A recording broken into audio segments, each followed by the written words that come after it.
El frío, todavía lo siento en los huesos. No solo el gélido abrazo del diciembre madrileño que te calaba hasta la médula aquella noche, sino ese otro frío, el que te hiela el alma cuando la persona que crees amar te mira con tal desprecio que sientes que te deshaces en mil pedazos. Aquella noche, bajo la marquesina de aquel edificio imponente en el Paseo de la Castellana, yo era solo una sombra temblorosa, una mujer embarazada y vulnerable, con el mundo derrumbándose a mis pies. La imagen de Carlos, su cara de hielo y la sonrisa burlona de Ana se grabaron en mi mente como una cicatriz permanente.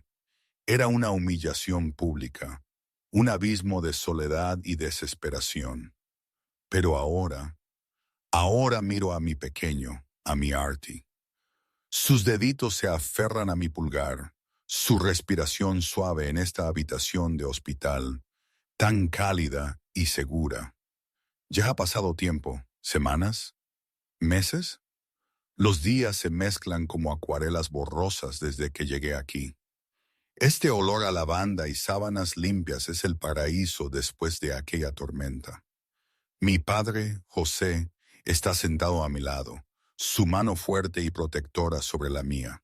Se ve cansado, con algunas arrugas más que antes, pero en sus ojos veo una paz que no había visto en años.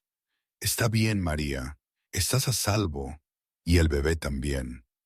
Sus palabras son un bálsamo para mi alma, un recordatorio de que, incluso en los peores inviernos, la primavera siempre vuelve. ¿Cómo llegué a este punto? ¿Cómo pasó todo? Mi memoria es una niebla densa a veces, pero ciertos detalles se clavan como dagas. Supongo que tengo que empezar por la caída. La caída, sí, porque eso fue lo que realmente pasó. Fue una tarde de invierno, un martes creo, o tal vez era miércoles.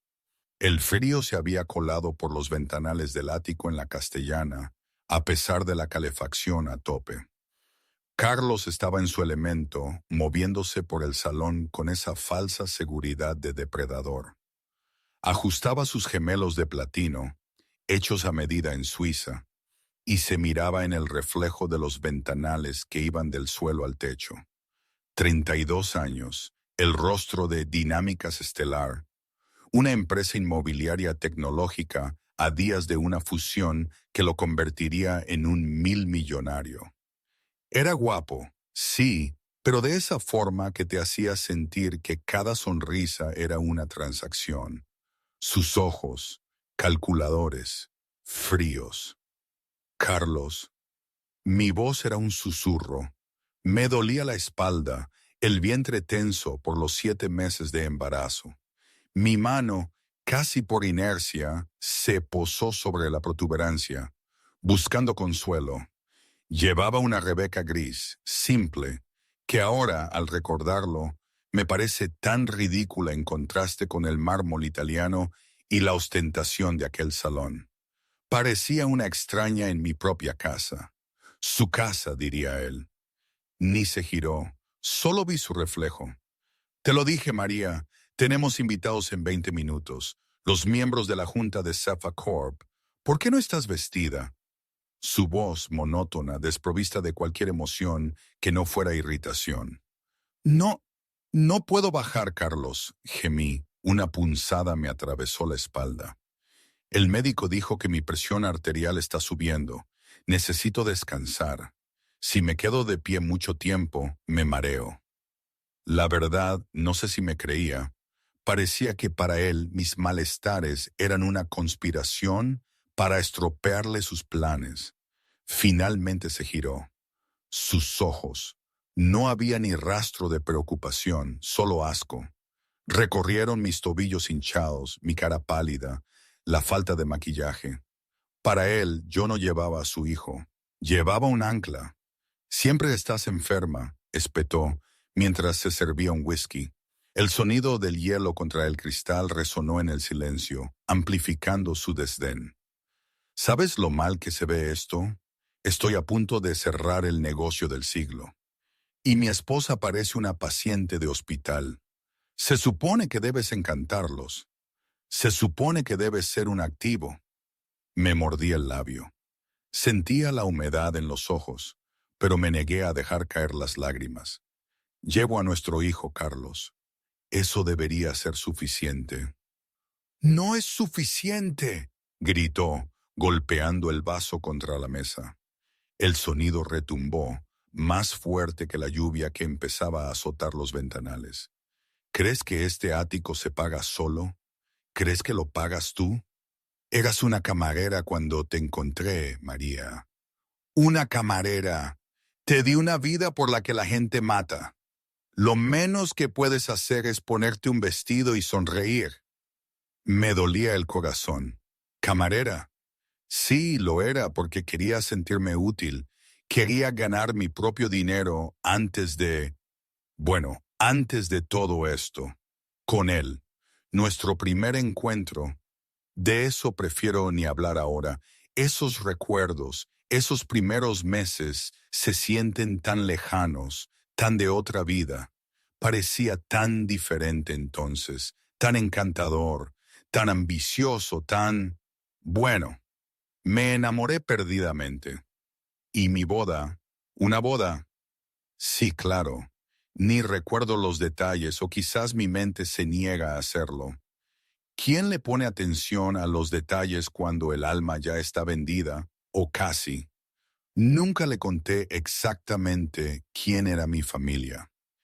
Quería que me quisiera por ser María, no por ser una Ramos. Era una prueba que esperaba que él superara. Y vaya si estaba fallando. Estrepitosamente. Voy a acostarme, susurré. Por favor, solo diles que no me encuentro bien. Oh, no te preocupes. Una nueva voz, suave y melosa, cortó la tensión como un cuchillo afilado. Me quedé helada. Por el pasillo entró Ana Serrano. Era la directora de marketing de la empresa de Carlos. Y como yo había sospechado durante meses, mucho más que eso. Ana era todo lo que yo no era en ese momento. Elegante, con un vestido carmesí que costaría más que mi coche de antes, y una mirada depredadora. ¿Qué hace ella aquí?, pregunté, mi voz endureciéndose. Carlos se acercó a Ana, su actitud cambiando al instante de agresividad a dulzura. Puso una mano en la cintura de ella, un gesto posesivo, descarado. Ana está aquí para ser la anfitriona, dijo Carlos con frialdad, ya que mi esposa es incapaz de cumplir con sus deberes. Carlos, esta es nuestra casa, dije. Mi voz temblaba. ¿Lo es? Carlos soltó una risa cruel y seca. Técnicamente, la escritura está a nombre de la empresa. Y sinceramente, María, estoy harto de fingir. Mírate a ti y mírala a ella. Hizo un gesto entre mi figura de embarazada y la de su amante. Necesito una socia que encaje con la marca, alguien que proyecte poder. Tú, tú proyectas agotamiento. Estás diciendo, estoy diciendo que te vayas, dijo Carlos. Miró su reloj PC Felipe, carísimo, como si el tiempo fuera su único dios. Los invitados llegarán en 15 minutos. Quiero que te hayas ido antes de que se abran las puertas del ascensor. El silencio que siguió fue ensordecedor. La lluvia golpeaba los ventanales con fuerza. El mundo exterior era un eco de mi tormenta interior. Carlos, estoy embarazada, dije, mi voz apenas un susurro. Está nevando, mezclado con lluvia. Hacen -2 grados. Coge un taxi, ve a un motel. No me importa, dijo Carlos, dándome la espalda para ajustarse la corbata de nuevo en el espejo. Mis abogados te enviarán los papeles de la separación por la mañana. Soy generoso, María. Te daré una asignación, pero esta vida se acabó. Ana sonrió con suficiencia, acercándose a mí. Se inclinó, susurrando para que Carlos no la oyera. No te preocupes, cariño. Seré una gran madrastra. Eso fue el colmo. Algo dentro de mí, la chica dulce y sencilla que solo quería una vida tranquila, Se rompió, pero no fue un estallido de histeria. Fue el sonido de un cierre, el clic de una puerta que se cierra para siempre. No grité, no rogué.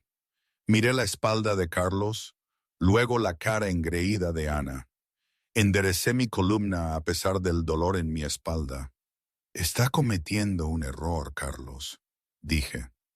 Mi voz sonaba extrañamente tranquila, como si fuera de otra persona.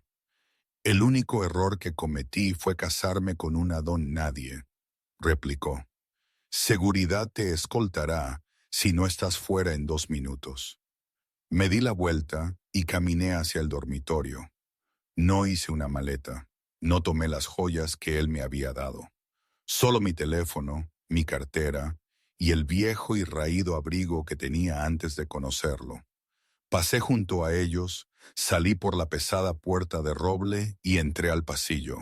El viaje en ascensor, 42 pisos hacia abajo, se sintió como un descenso al infierno.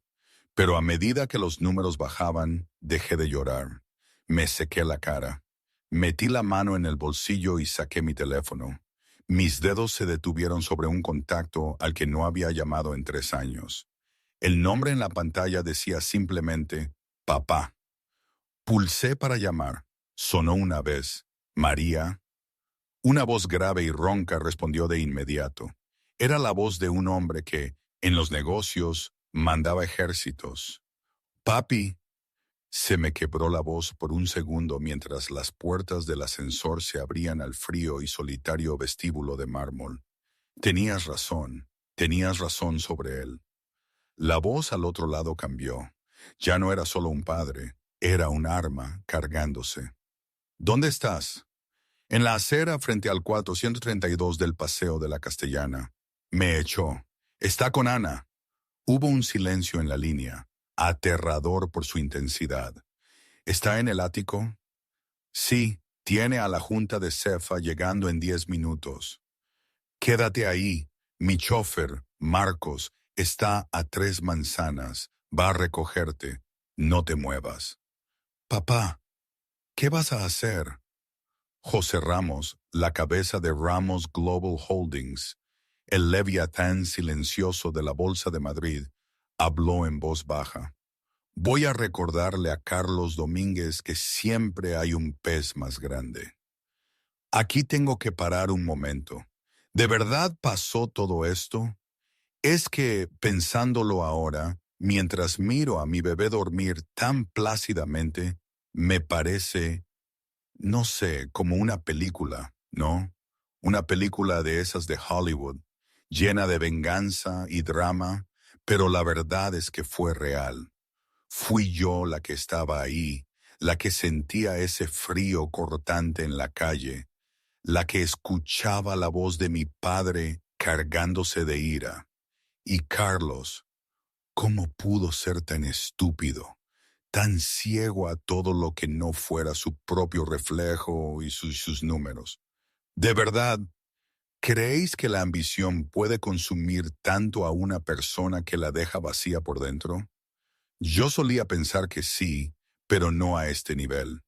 Nunca imaginé que alguien pudiera vender su alma de una manera tan literal por lo que creía que era oro, cuando en realidad era solo aire.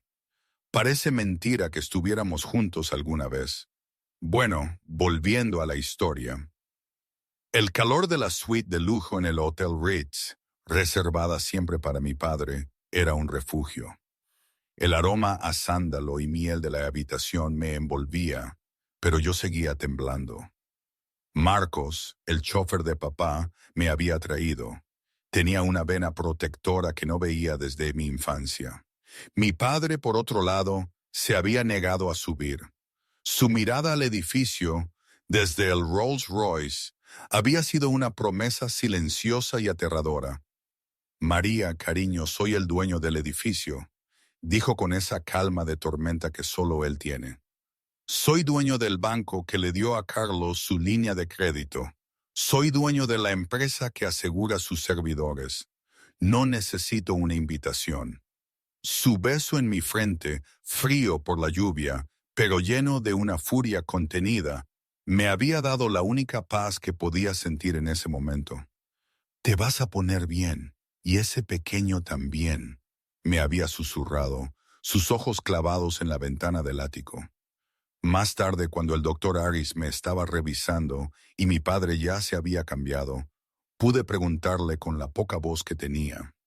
Me había preguntado sobre la reunión, aunque en realidad ya sabía el desenlace.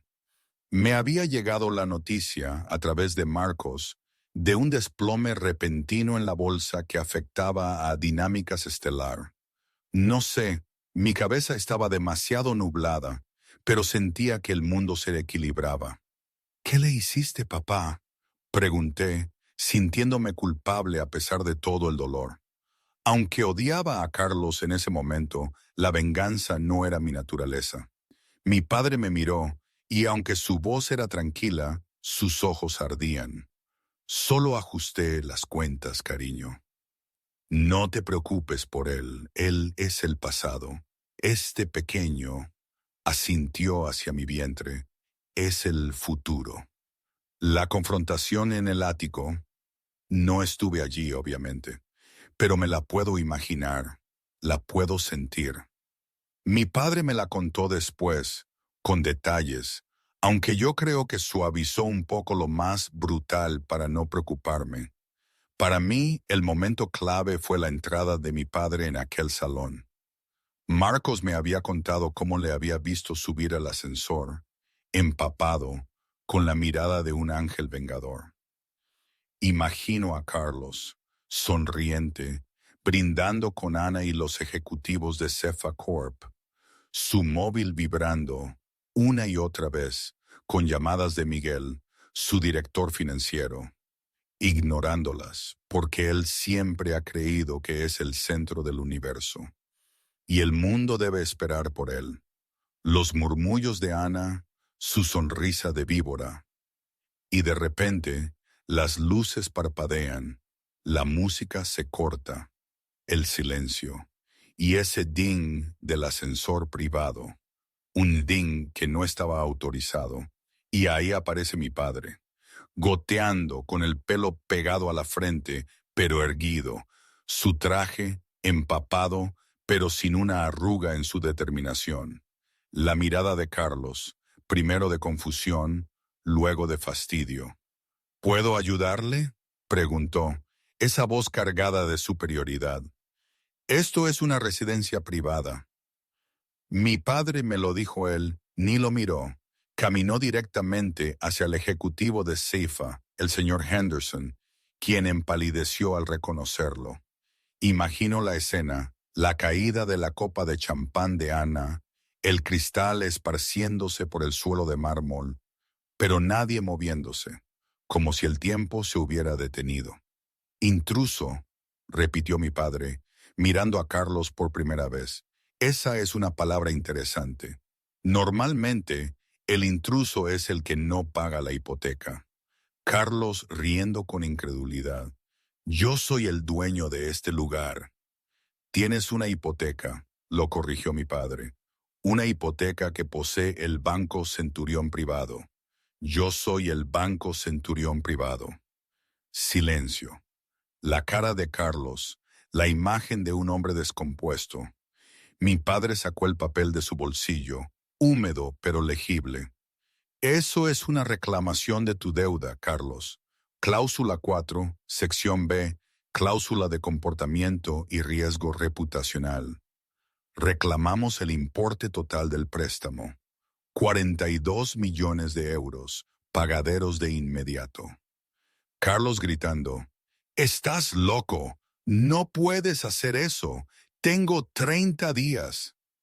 Tienes 0 días, interrumpió mi padre. Porque hace 10 minutos también congelé tus cuentas corporativas para una auditoría forense con respecto a, llamémoslo, malversación de fondos. La mirada del señor Henderson aterrorizado, sus papeles firmados con Cefa Corp, a punto de irse al garete. Mi padre con esa voz suave y letal. Si firmas, le dijo a Henderson, Lo veré como un acto hostil contra Ramos Global. Retiraré mi financiación de tu proyecto de expansión en Asia. Henderson no dudó. Agarró su maletín y se fue, con su equipo siguiéndole. «Jim, espera», gritó Carlos, tratando de detenerlo. «No le escuches. Está loco». «Es José Ramos, idiota», dijo Henderson, zafándose de Carlos. «Él dirige esta ciudad». Cuando se cerraron las puertas del ascensor, Carlos se quedó solo, con Ana y con mi padre. Imagino el pánico, la rabia. ¿Quién te crees que eres? Te demandaré, te destruiré. Y mi padre, con toda la calma del mundo, sirviéndose un vaso de agua. Puedes intentarlo, pero es difícil demandar a alguien cuando no puedes pagar a un abogado. Carlos, aún desafiante. «Tengo millones». «Revisa tu teléfono», sugirió mi padre. Imagino la cara de Carlos, el terror reemplazando por fin a la ira mientras veía su balance en cero. «¿Qué hiciste?» «Te lo dije», respondió mi padre. «Soy el banco». «¿Por qué?» Carlos, susurrando. «Ni siquiera te conozco». Y aquí es donde mi padre le revela la verdad. «No, no me conoces, pero conoces a mi hija, María, María Ramos, la mujer a la que sacaste de la cama, embarazada de mi nieto, y tiraste a la calle bajo la lluvia helada hace 20 minutos. La sangre helada, la habitación girando, él dándose cuenta. María es una Ramos. Quería ver si la amabas», dijo mi padre, su voz cayendo a un susurro amenazante. Quería asegurarse de que no era solo otro cazafortunas persiguiendo el apellido. Por eso usó el apellido de soltera de su madre. Cocinó para ti, limpió para ti, te amó, y tú la tiraste como basura. Miró a Ana que temblaba en una esquina. «Y tú eres igual de basura». Mi padre verificó su reloj. «Han pasado exactamente 12 minutos desde que la echaste. En esos 12 minutos has perdido a tus inversores, tu liquidez y tu calificación crediticia. Mañana por la mañana, la Junta Directiva de Dinámicas Estelar votará para destituirte como CEO para salvar las acciones. Poseo el 40% de las acciones con derecho a voto a través de empresas fantasma. Emitiré el voto decisivo». Carlos se desplomó en el sofá, jadeando. «No, no, esto es una pesadilla». «Esto no es una pesadilla, Carlos», dijo mi padre, abrochándose su abrigo mojado. «Esto es un desahucio. Tienes hasta la mañana para desalojar la propiedad. Las cerraduras se cambiarán a las 9:30 de la mañana. Si sigues aquí, la policía te sacará por allanamiento de morada». Pero ¿a dónde iré?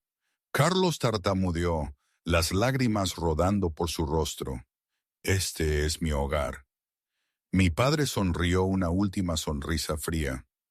«Te sugiero que pruebes un motel. Me han dicho que son muy asequibles». Esa noche, mientras yo intentaba dormir en la suite, las noticias sobre Carlos Domínguez comenzaron a filtrarse. La implosión de Dinámicas Estelar, los rumores de malversación, la sensación de que el karma era instantáneo, más rápido de lo que nadie hubiera imaginado. La soledad de Carlos en aquel ático, después de que mi padre se fuera, debió ser asfixiante. Me lo imagino llamando a Miguel, su CFO, y a David Oro, su abogado estrella, para encontrarse solo con buzones de voz o evasivas. Él, el rey de Madrid, reducido a la nada en cuestión de minutos. Y Ana, su fiel amante, no tardó en dejarlo.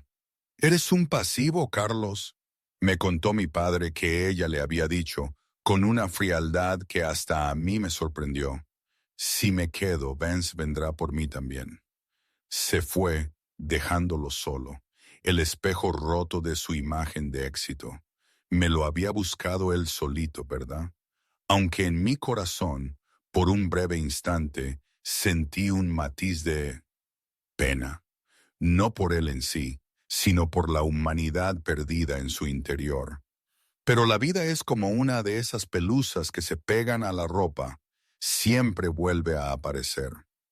Justo cuando empezaba a sentirme mejor, cuando el médico me confirmaba que, aunque mi presión seguía alta, el bebé estaba fuerte, llegó la siguiente estocada. Tenía que haberlo imaginado. Era Carlos. María, cariño, me dijo mi padre un día, con el ceño fruncido mientras estábamos en el hospital. Ha ocurrido algo. No quiero preocuparte, pero Carlos ha movido ficha. ¿Qué ha hecho? No sé, o sí que lo sabía. Una parte de mí ya intuía que no se rendiría fácilmente. Ha presentado una demanda de custodia. Quiere al bebé. Dice que tú no eres apta. El mundo se volvió borroso. Los monitores que pitaban suavemente en la habitación parecían gritar. No puede ser, dije, la voz quebrada. Él nunca quiso al bebé. Ni siquiera una vez me preguntó cómo me sentía realmente. Pero Carlos, en su desesperación, se había aliado con un abogado rastrero, un tal Benito Fresco, que, según mi padre, era un chupasangre con un talento especial para la carroña. Querían arrastrarme por el barro, alegar inestabilidad mental, decir que consumía pastillas. Qué pena, no es lo mismo que tonto.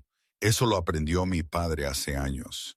Era un ataque frontal, despiadado, y yo, vulnerable, en una cama de hospital, me sentía como un objetivo fácil. Voy a estar bien, papá, dije, tratando de sonar valiente. Pero por dentro, el miedo me paralizaba. No solo por mí, sino por mi hijo, ese pequeño ser que todavía estaba dentro de mí. No lo hará, dijo mi padre, su voz un trueno contenido. No le voy a permitir que te haga esto, ni a ti ni a mi nieto. Y así, la batalla se trasladó al hospital, al santuario que había sido mi refugio. Recuerdo el dolor. Fue demasiado pronto, demasiado intenso. Solo tenía 34 semanas. Respira, María, respira. La voz de mi padre era una orden, pero también un ruego. Él estaba allí, con una bata quirúrgica, su rostro tan pálido como el mío. Algo va mal, papá. Me duele. No es como decían los libros. El doctor Aris gritaba órdenes a las enfermeras. Desprendimiento de placenta. Presión de 180/110. Necesitamos una cesárea de emergencia ahora. Preparen el quirófano. La habitación era un borrón de movimiento. Me llevaban en la camilla por el pasillo, las luces parpadeando como flashes en mi visión nublada. ¡Salven al bebé!, grité, aferrándome a la mano de mi padre. ¡Papá, prométemelo! ¡Salva al bebé! Te lo prometo, cariño. Los dos vais a estar bien, gritó mi padre, corriendo junto a la camilla. Pero por dentro, sé que estaba aterrorizado. Había enfrentado golpes de junta, caídas del mercado e investigaciones federales. Nada se comparaba a esto. Llegamos a las puertas del quirófano. «Señor, no puede entrar», dijo una enfermera con firmeza, bloqueando a mi padre. «Ambiente estéril. Necesitamos trabajar rápido». «Es mi hija». «Señor, por favor, permítanos salvarla». Mi padre se detuvo, soltó mi mano. Las puertas se cerraron, cortando mis gritos. Se quedó solo en el pasillo blanco y estéril, el olor a antiséptico llenándole los pulmones. Apoyó la frente en la pared y rezó. No había rezado en 40 años, no desde que mi madre murió. Pero rezó entonces. «Quítamelo todo», pensó. «Quítame el banco, quítame la empresa, solo deja que vivan». Pasó una hora, luego dos. Mi padre se paseaba por el pasillo, abriendo un surco en el linóleo. Finalmente, las puertas se abrieron. El doctor Harris salió. Se veía agotado, con el gorro quirúrgico en la mano. Mi padre corrió hacia él. Doctor. El doctor Harris exhaló un largo suspiro. Estuvo cerca, José. Muy cerca. Perdió mucha sangre. Ella está estable, asintió el doctor Harris. Está en recuperación. Va a estar bien. Mi padre sintió que las rodillas le flaqueaban de alivio. ¿Y el bebé? Un niño, sonrió el doctor Harris. 2 kilos 400 gramos. Está en la UCI porque es prematuro y sus pulmones están un poco subdesarrollados. Pero es fuerte. Ya está dando patadas a las enfermeras. Mi padre soltó un sollozo ahogado, un sonido gutural, y se cubrió la cara con las manos. ¿Puedo verlos? ¿Al bebé? Sí. María necesita dormir unas horas. Mi padre asintió, caminó hacia la UCI, se detuvo frente a la incubadora, mirando a la diminuta y frágil criatura. El bebé estaba conectado a tubos, su pecho subiendo y bajando rápidamente. Tenía mi nariz. Mi padre colocó su mano en el cristal. «Hola, pequeño», susurró. «Soy tu abuelo. Te voy a dar el mundo». Justo en ese momento, un alboroto en la estación de enfermeras rompió el momento. «No puede pasar ahí», una enfermera gritaba. «Tengo derecho legal. Soy el padre». Mi padre se quedó helado. Esa voz. Se dio la vuelta, avanzando por el pasillo, flanqueado por 2 guardias de seguridad que parecían inseguros. Era Carlos Domínguez. Estaba sin afeitar, maníaco, y llevaba una pila de papeles. Benito Fresco trotaba detrás de él como una hiena. La cara de mi padre pasó de un amor abuelo a un asesinato helado en una fracción de segundo. Salió de la UCI para interceptarlos. «Tú», gruñó mi padre, su voz baja y peligrosa, «tienes mucho descaro para aparecerte por aquí». «Vengo a ver a mi hijo», se burló Carlos, agitando los papeles. «Y mi abogado acaba de presentar una moción de emergencia. Dado que María está incapacitada por la cirugía, soy el pariente más cercano. Tengo poder notarial médico sobre el niño». Fresco dio un paso adelante, ajustándose las gafas. «Señor Ramos, según la sección de la Ley de Familia de Madrid». «Cállate», dijo mi padre, sin siquiera mirarlo.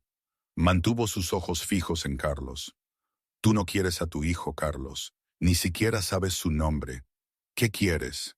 Carlos se acercó, bajando la voz para que las enfermeras no lo oyeran. «Quiero mi vida de vuelta, José. Quiero mis cuentas descongeladas. Quiero 10 millones de euros transferidos a una cuenta offshore. Y quiero un vuelo a las Islas Canarias. Y si dices que no, entonces lucharé. Lucharé por la custodia. Arrastraré a María a los tribunales. Alegaré que no es apta. Le diré a la prensa que tomaba pastillas. Me aseguraré de que cada día de su vida sea un infierno de litigios. ¿Quieres eso? ¿Quieres que tu nieto se críe en un juzgado?» Mi padre miró a Carlos, vio la desesperación, el vacío.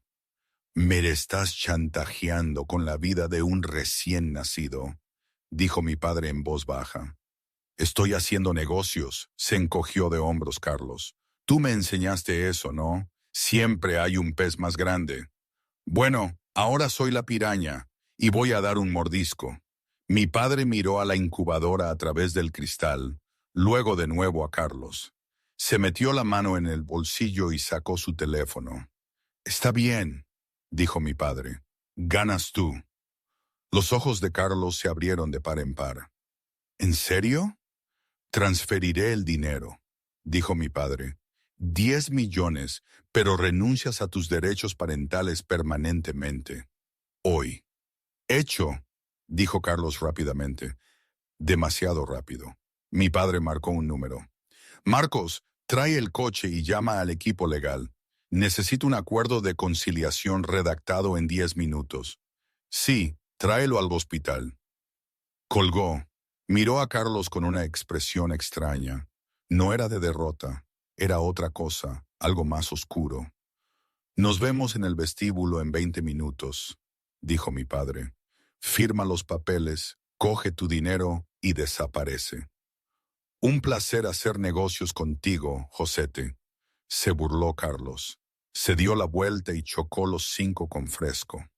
Mientras se alejaban hacia los ascensores, celebrando su victoria, mi padre los observó.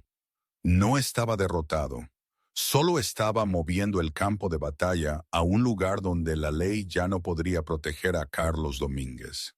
Mi padre sacó su teléfono de nuevo.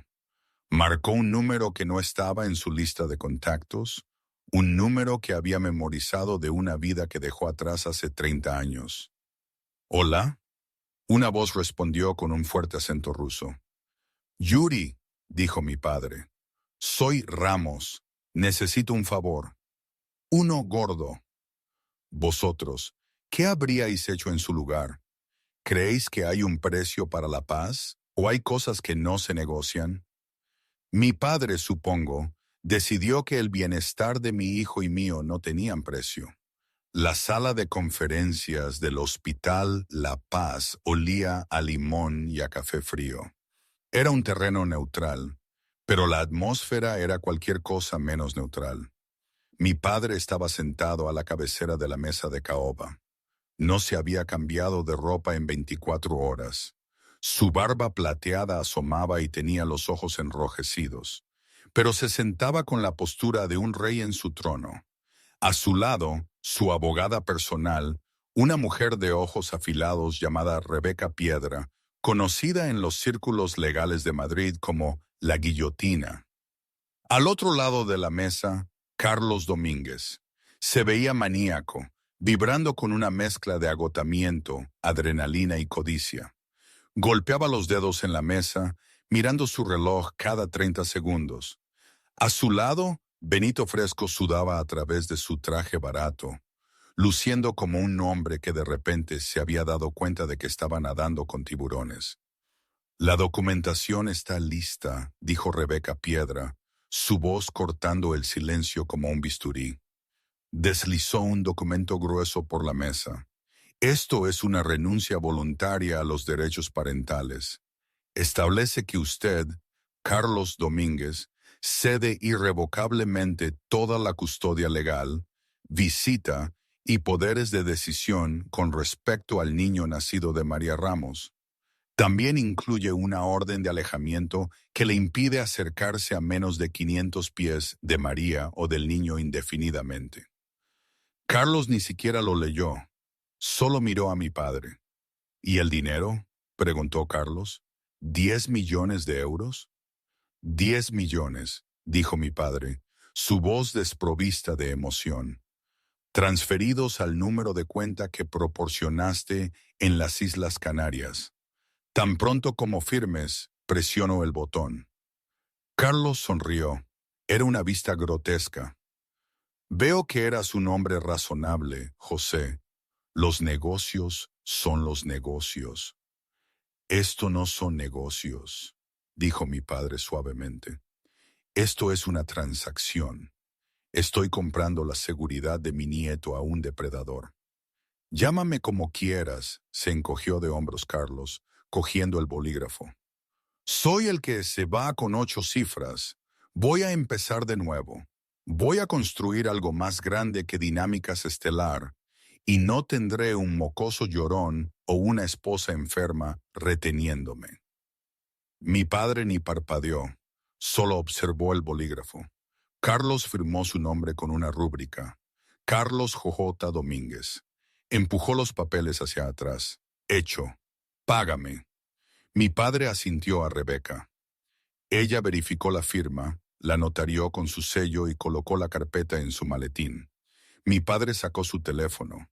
Abrió una aplicación bancaria segura, de esas que requieren un escáner de retina y una huella dactilar. Tocó la pantalla unas cuantas veces. Transferencia iniciada. 10 millones de euros.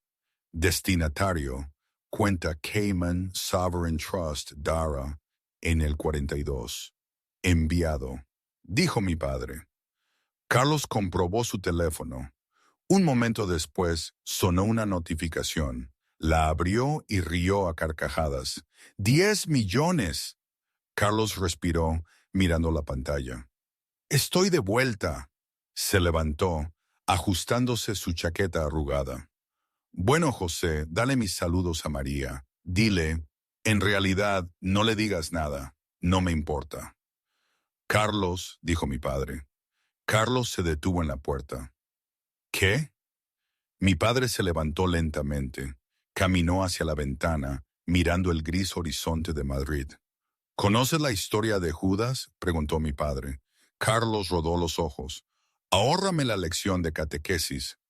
«Judas vendió su lealtad por 30 monedas de plata», continuó mi padre, de espaldas a Carlos. «Creía que había obtenido ganancias, pero olvidó que la plata es pesada. Lo suficientemente pesada como para arrastrar a un hombre hasta el fondo del océano». «No me estoy ahogando, viejo», se burló Carlos. «Estoy volando. Mi jet sail en 2 horas». «Adiós, Carlos», dijo mi padre. «No te volveré a ver».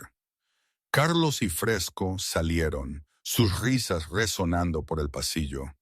Cuando la puerta se cerró con un clic, mi padre se giró hacia Rebeca.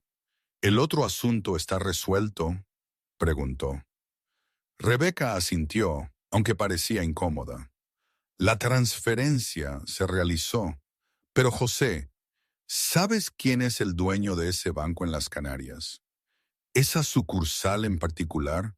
Sé exactamente quién la posee», dijo mi padre. «Por eso la elegí». «¿Y el piloto?» «Yuri se encargó de eso». Mi padre recogió su abrigo. «Voy a ver a mi hija. Asegúrate de que el equipo de seguridad del hospital se duplique. Si Carlos Domínguez intenta volver, aunque lo dudo, quiero que lo detengan». «¿Detenido cómo?» «Por cualquier medio necesario». Más tarde, mi padre entró en mi habitación de recuperación. Yo estaba despierta, apoyada en almohadas. Me veía frágil, mi piel translúcida, pero mis ojos estaban claros. «Papá», susurré. Mi padre acercó una silla a la cama. Me tomó la mano. «Está hecho, María», dijo suavemente. Él firmó». Mi padre asintió. Firmó, cogió el dinero, renunció a todos los derechos. Nunca podrá hacerte daño a ti ni al bebé de nuevo. Legalmente, eres la única madre. El bebé es un Ramos. Solté un largo y tembloroso aliento. Las lágrimas rodaban por mis mejillas, pero no eran lágrimas de tristeza. Eran lágrimas de alivio. El monstruo se había ido. ¿Realmente vendió a su hijo?, pregunté. Mi voz temblaba de incredulidad. Ni siquiera pidió verlo. «No pidió», confirmó mi padre. «Solo quería el cheque». Miré hacia la cuna cerca de la ventana donde la enfermera estaba atendiendo al bebé. «Siento pena por él», susurré. Mi padre frunció el ceño. «¿Pena por Carlos?» «Sí», dije, secándome los ojos, «porque no tiene idea de lo que es la verdadera riqueza. Cree que es rico ahora, pero acaba de alejarse de lo único que importa». Mi padre me besó la mano. «Tienes un buen corazón, María. Mejor que el mío, porque yo no siento pena por él. Siento anticipación». «¿Qué significa eso?» Mi padre se levantó, alisándose el traje. «Significa que cada acción tiene una reacción igual y opuesta. Carlos acaba de crear mucho mal karma, y tengo la sensación de que el universo está a punto de equilibrar los libros».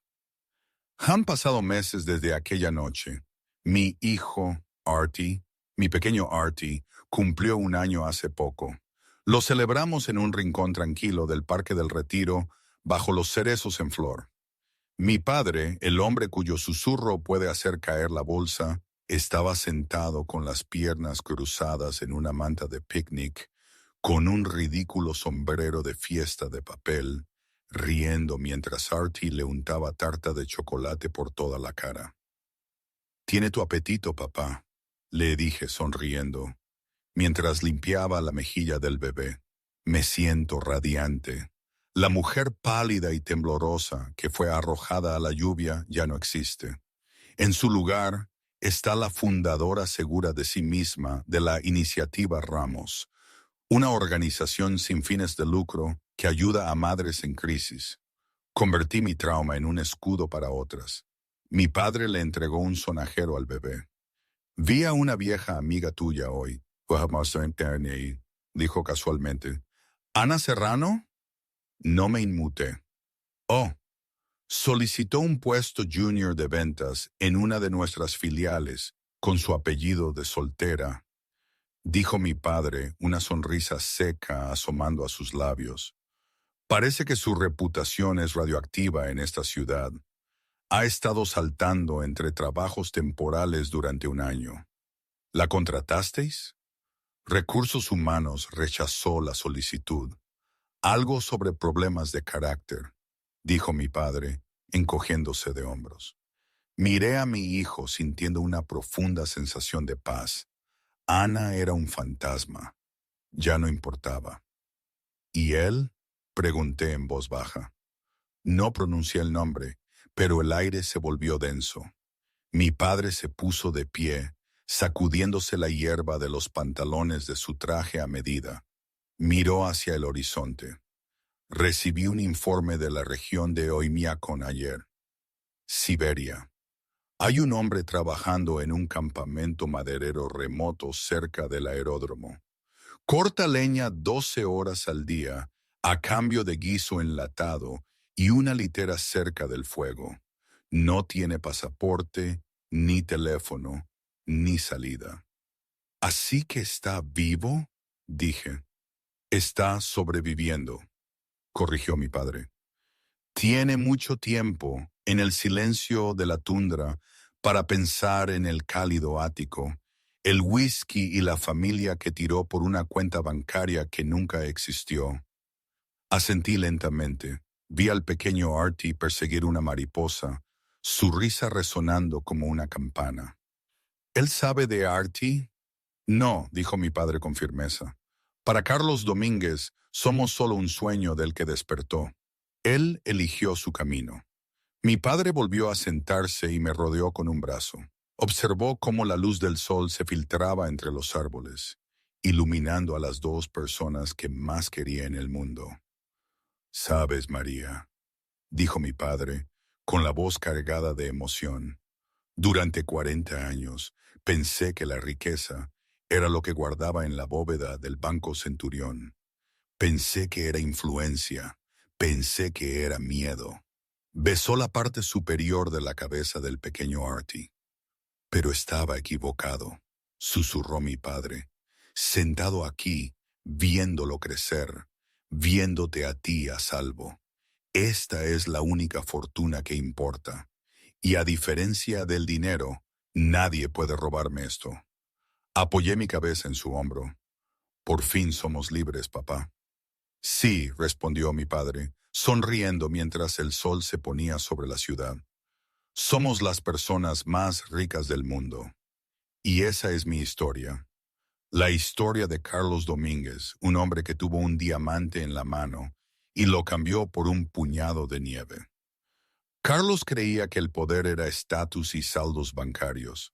No se dio cuenta de que el verdadero poder es la lealtad de la familia. Me subestimó. Subestimó el amor de un padre. Y pagó el precio final. Y hoy qué, ni a veces pienso que fue lo mejor que me pudo pasar. A veces pienso que fue un castigo excesivo. Probablemente ambas cosas. Así es la vida, ¿verdad?